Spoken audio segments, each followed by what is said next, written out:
C'est le moment du journal en langue française à la radio scolaire de Lagakura.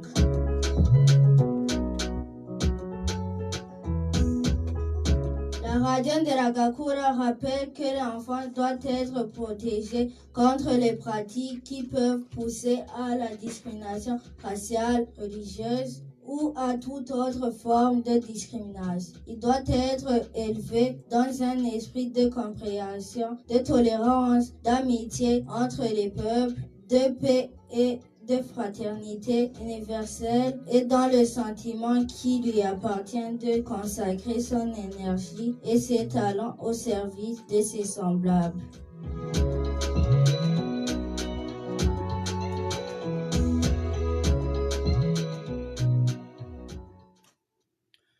Bon réveil à tous, bienvenue à cette édition dont voici d'abord le sommaire. La commission Vérité et Réconciliation sévère a procédé ce jeudi au lancement des travaux d'excavation des restes des corps humains sur le site Machiti de la commune Guiheta en province de Gitega. Le président de cette commission, Pierre Claver Ndaïchalié, a fait savoir que sur ce site s'y trouvent 4 fosses communes qui ont été creusées par des machines.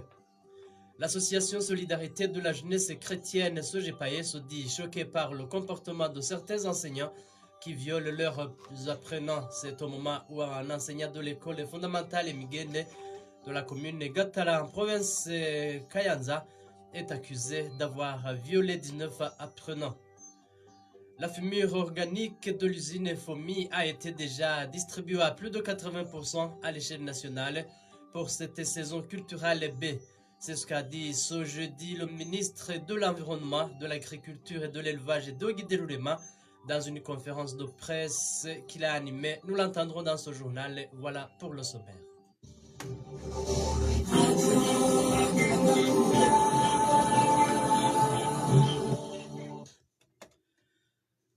La mise en onde est assurée par Selfrat Ndaïchimié, la présentation René Biziman. Encore une fois, bienvenue.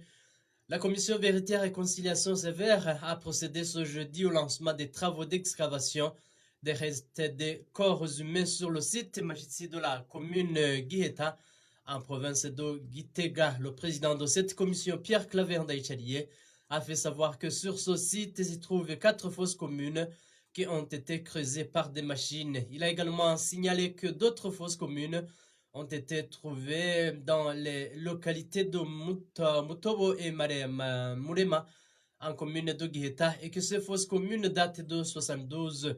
Suivez le président de la CVR, Pierre Claver Ndaïchali.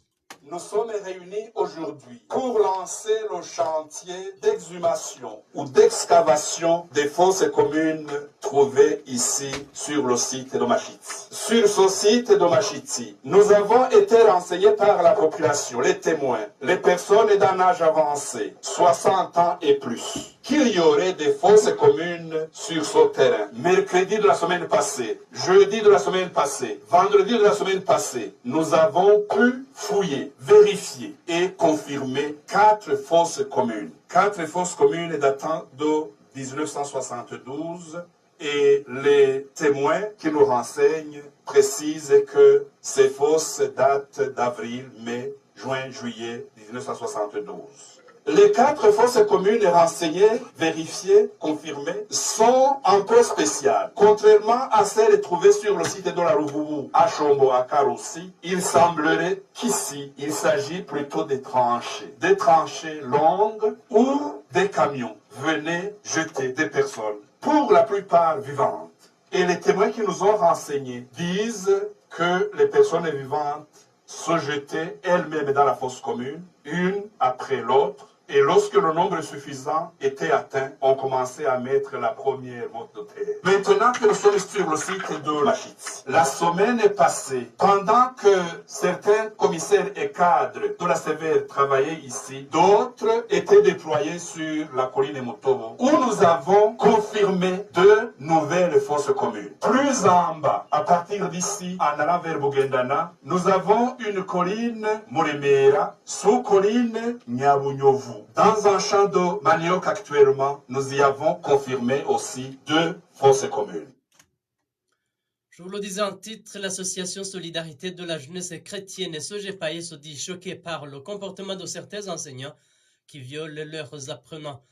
David Ninganza, directeur de la protection de l'enfant à la Sogepae, le dit au moment où un enseignant de l'école fondamentale Migende de la commune de Gatara, province de Kayanza, a violé 19 apprenants. David Ninganza demande qu'il y ait une synergie de toute la communauté afin de protéger les enfants. C'est dommage que les enseignants s'arrogent le droit de violer les enfants. Les enfants sont protégés par leurs propres parents. Les enseignants aussi, en même état éducateur, remplacent valablement les parents. Vous comprenez que l'enseignant a le devoir de protéger l'enfant contre toutes sortes de violences. Ici alors, quand j'observe dans ces derniers jours, les enseignants qui se comportent n'importe comment, qui osent violer les enfants, les directeurs même, au moment où je parle, j'ai vu une ordonnance rendue par les juridictions, si vous voulez, qui demande au ministre, et il y a les fonctionnaires dans ces attributions, de donner un montant sur le salaire d'un enseignant qui avait engrossé 2 enfants. Vous comprenez que c'est dommage. Au lieu de traduire l'enseignant en justice, pénalement, donc on a rendu l'affaire civile. Donc comprenez qu'il y a un manquement grave au niveau de l'encadrement des enseignants et aussi même au niveau des directeurs. Je pense que c'est l'occasion de lancer un appel vibra aux DPI, de s'occuper de l'encadrement de ces enseignants, de les rappeler leurs devoirs, leurs missions. Quelle est la mission? C'est pour protéger. Mais ici aussi, je fais allusion à la communauté. Ces enfants n'ont pas été engrossés dans les enceintes de l'école. C'était chez eux, dans la communauté. Vous comprenez que la communauté aussi a démissionné. Sinon, comme elle a dit que je pense que sont les administratifs à la base, la communauté, les leaders communautaires, bien sûr en collaboration avec les autorités scolaires qui doivent prendre la responsabilité de protéger les enfants contre toutes sortes de violences, dont les viols, sexuelles. Le porte-parole du président de la République, Jean-Claude Kairwa, explique cette mauvaise attitude de ces enseignants par la violation des mœurs burundaises par les étrangers suivis des enseignements livresques. Jean-Claude Kairwa est traduit en français par Gabriel Bigilindavi. En bref, les Burundais considèrent comme une malédiction un tel comportement. C'est un comportement qui prend origine à l'extérieur du pays. Ce comportement ignoble prend racine dans le renversement des murs et socles qui constituent les coutumes burundais après l'ingérence dans nos coutumes des coutumes étrangères. C'est la conséquence de la dépravation des mœurs qui prennent naissance dans les enseignements et comportements des colonisateurs. Cette mauvaise semence a été plantée par les colonisateurs et elle a poussé et sacrée par les enseignements obscurs, suivis par des livres, images qui continuent à être éparpillés partout jusqu'à présent. Ces instruments nuisibles sont responsables de la disparition des mœurs burundais. Ainsi que ceux sans honte et scrupules perdent leur identité et leur dignité. Ils commencent à mal penser, parler et écrire des choses sans valeur et finissent par faire des choses ignobles qui peuvent même les détruire. Jean-Claude Kairwa demande aux parents de suivre de près l'éducation de leurs enfants. Selon lui, les auteurs devraient être exclus de la société pour protéger la jeunesse qui est l'avenir du pays. Encore une fois, suivez Jean-Claude Kairwa, il est traduit par Gabriel Bigilindavi. À mon sens, rien ne manque, c'est la question du temps. Quand une personne a avalé une grande quantité de poison comme celle que je vous ai dite, ou alors piétiné les fétiches, ou si elle a été ensorcelée par voie aérienne, une telle personne est à l'agonie. Pour qu'une telle personne soit guérie, il faut lui administrer une grande dose d'une diversité de médicaments. Pour s'occuper de cette personne gravement malade, on lui fait subir des traitements différents pour essayer de rétablir sa santé. Ces médicaments peuvent être comparés au travail en synergie des individus différents. Et le grand rôle est joué par les parents qui doivent être proches de leurs enfants en veillant sur leur éducation. Nous devons vraiment nous préoccuper de nos enfants en étant toujours tout près d'eux puisque nous le faisons aujourd'hui. L'autre médicament est fourni par les enseignants éducateurs. Ils doivent avoir un comportement digne et ne pas faire ce qu'ils ne pourront pas faire à leurs enfants. Que ceux qui sont chargés de donner des conseils continuent à donner des conseils et que la loi soit mise en application sans tolérance et que les présumés coupables soient punis sévèrement. L'une des sanctions dignes pour ces enseignants qui commettent de tels actes est la discrimination. De telles personnes ne doivent pas enseigner les disciplines relatives aux enseignements du patriotisme. Pour moi, cette personne est l'ennemi du pays. Comme vous le savez, l'avenir du pays est dans les mains de la jeunesse. Maître Prime Mbaloukeye, représentant légal de l'association OLNCT, où est ton frère, nous rappelle ici ce que prévoit la loi pour de tels cas. D'après l'article 25, alinéa 1er de la loi spécifique de 2016 sur les violences basées sur le genre, cet article dispose pertinemment que, à l'absence de dénonciation ou de plainte, dès que le procureur a connaissance d'une infraction basée sur le genre, le principe de la saisine d'office est de strict applicable. Le Code pénal burundais, en son article 577, alinéa 2, dispose ainsi est réputé viol avec violence le seul fait du rapprochement charnel de sexe commis sur un mineur d'au moins de 18 ans, même consentant. L'article 579, alinéa 5, quant à lui, est très sévère à ce sujet car il n'y va pas par quatre chemins en ce terme. Je cite, le viol est puni de 25 ans de servitude pénale et d'une amende oscillant entre 50 000 à 200 000 francs burundais lorsqu'il est commis par un éducateur. Fin de citation. Cela est dû en grande partie au fait que puisqu'il est commis par un éducateur sur son élève étant à sa charge, cela constitue vraiment une circonstance aggravante dans le chef de l'éducateur, raison pour laquelle la loi le frappe très sérieusement. Quant à l'article 581, alinéa 3 du même code pénal, il dispose pertinemment quant à lui que le viol est puni de la servitude pénale à perpétuité lorsque finalement il a été commis sur un enfant de moins de 12 ans. Tout cela constitue vraiment une base légale suffisante pour réprimer sérieusement ce genre de violence dans les écoles, surtout comme ailleurs.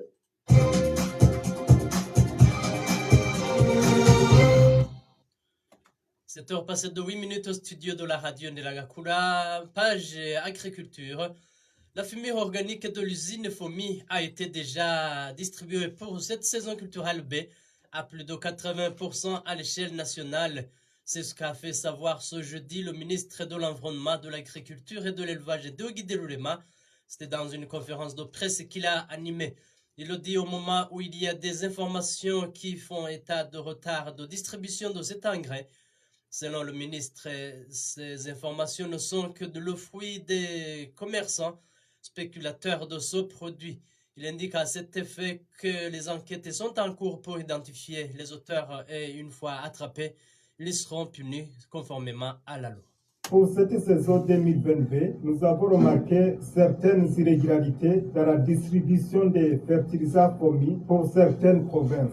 Sur ce, le ministère est en train de tout faire pour suivre la distribution des engrais auprès des agriculteurs. Au cours de cette saison 2022, les commandes de fertilisants enregistrées sont estimées à 21 613 000 tonnes et 17 000 tonnes 549 sont déjà distribuées auprès des producteurs, soit un taux de couverture nationale de 81%. L'engrais Imbura représente à lui seul 92% des engrais déjà distribués. Il a été observé des irrégularités au cours de cette distribution des engrais. Des commerçants spéculateurs des engrais dans le réseau de distribution en s'appuyant sur la non-vigilance de certains services sur terrain et de l'administration locale, dont certains détournent l'engrais subventionné, soit en les cachant dans les entrepôts et les vendant à un prix élevé, passant de 29 000 francs à 60 000 francs pour le sac de 25 kg.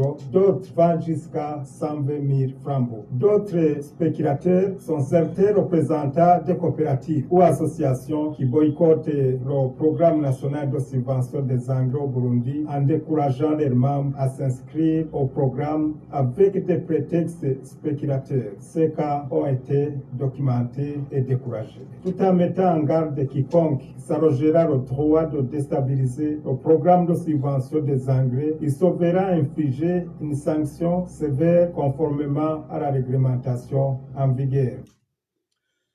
En politique, le parti Sahwanya Frodé-Bounyakuli Laguidianda Daye ne va pas présenter son candidat au scrutin présidentiel Le président de cette formation politique, Kefani Bizi, l'a précisé dans une déclaration rendue publique ce jeudi.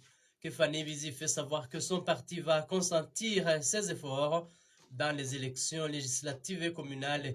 Il demande à ses membres de s'y préparer en conséquence. Le parti Sonia Frodebou Daye est convaincu que les élections de 2020 constituent une opportunité pour faire un pas de plus dans la révolution profonde de la vie sociopolitique de notre pays. À notre entendement, il ne suffit pas de changer la classe dirigeante pour aboutir à une véritable révolution dans le domaine politique, économique, social, mais c'est plutôt la proposition des réformes profondes et multidisciplinaires qui nous amèneront à l'épanouissement intégral du peuple burundais. Restauration du poste du Premier ministre et chef du gouvernement, mise en place après l'approbation préalable du Parlement comme une occasion de renforcer la bonne gouvernance basée sur la gestion transparente de la chose publique et l'efficacité de l'action gouvernementale. En effet, sans de le nier et facilement contrôlé par les représentants du peuple et notre formation politique s'engage dans la promotion du régime politique et parlementaire. Le parti politique Sonia Frodebou Daye décide de ce soir de présenter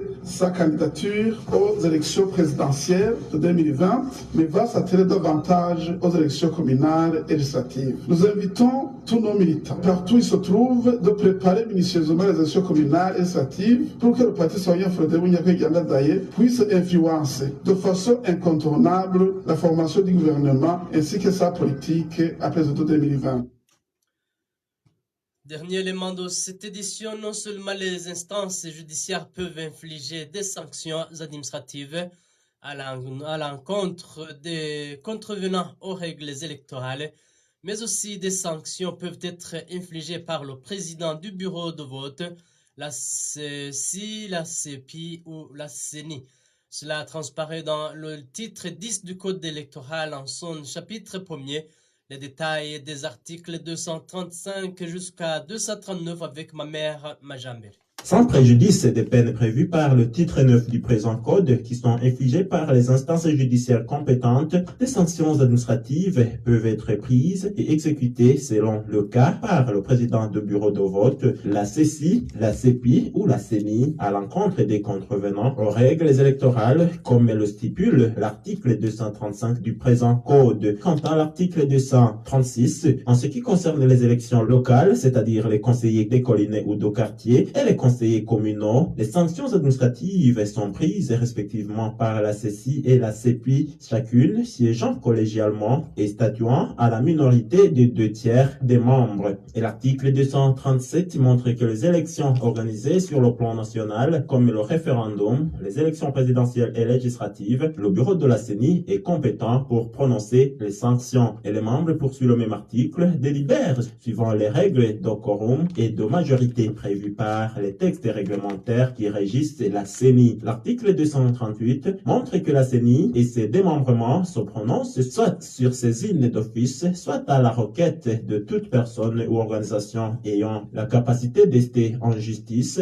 et justifiant d'un intérêt direct dans ces élections en cours. Et la requête est examinée toutes les affaires cassantes. Et l'article 239 montre que les sanctions administratives prises par la CENI et ses démembrements sont immédiatement exécutoires sans recours.